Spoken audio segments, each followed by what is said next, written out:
Welcome to the second segment of my LEGO Spider-Man the Series blog. Now today, I have some questions that will be answered from my FAQ section, and I'll be filling you in on a few of the next episodes. So, here's the very first edition of the FAQ section. Now, the first question comes from Sharp Enough. Sharp Enough writes, question for your blog. Will you feature characters such as Carnage, Kraven, Puma, I like Puma, he rocks, Cloak and Dagger, Rose, Kingpin, and Stegron. Stegron also rocks. I know they're relatively unknown, but they're still cool characters. Sharp Enough. Well, Sharp Enough, I will feature Carnage, Kraven, and the Kingpin from the characters you have asked about. Puma is a very interesting character, but I don't know too much about him. As for Cloak and Dagger, I really don't think they needed to be made, but they do have a cool backstory. I just don't think they really have enough potential. Now for Stegron, I don't have anybody that could represent him, and as you said, he and a few other characters aren't widely known, so I probably won't use him. Now, Demon Steve asks, will Spidey ever get an invite to join a superhero team, for example, the Avengers, Marvel Knights, Defenders, Fantastic Four, and etc.? Please answer, Demon Steve.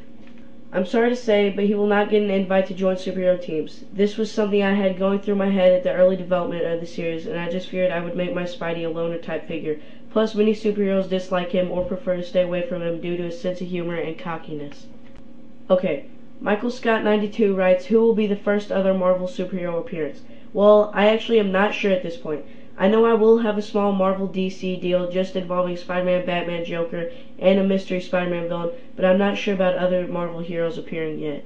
Now, he has asked me to say it this way, so Cool Lord of the Rings 55 asks, how are you going to tell the story of the alien symbiote? I was really surprised to find that nobody else had asked this yet. Now, I was planning on using Spider-Man 3 the movie's origin on Venom because it would be much too difficult to use the comic book and animated series origin, which means in this series, the alien symbiote will be on a small meteorite that lands in New York City. Its first appearance will be tied in with my Man-Spider arc.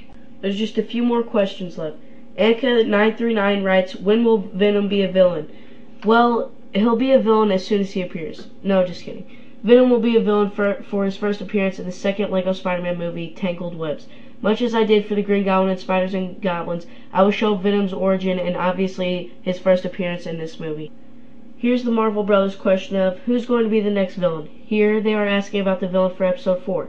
The villain will be Mysterio in an episode entitled Master of Illusion. Now for the final question, Cal Chainsaw writes, how many episodes are there going to be in the series? I absolutely have no idea, but I am intending to have at least 3 seasons of this show, with an estimated guess of about 15 to 20 episodes per season. That concludes it for today's FAQ section. Well, what an exhausting list of questions, but they were great questions nonetheless by great YouTubers. Okay, so I've already answered what the next villain in the episode is, so here is a description of the villain after that. Now, he was the first villain made to be stronger than the old Webhead, so in a 2-episode arc entitled Tale of Poison, the villain after Mysterio will be Scorpion. What I had planned was, for the next episode, Master of Illusion, Spider-Man delivers Shocker to the NYPD station, where Captain Stacy warns him of Mysterio's presence at a local museum, and it's Spidey to the rescue, where the special effects artist has kidnapped none other than Spider-Man's #1 unfan, J. Jonah Jameson. And that's a wrap. That does it for today's blog, and I hope you learned some more about the series. I don't even have to say who I am, because you already know the words I'm going to say. This is the creator of LEGO Spider-Man the series, Grant Watson, and I hope you had a great time. Keep supporting the show, and thank you.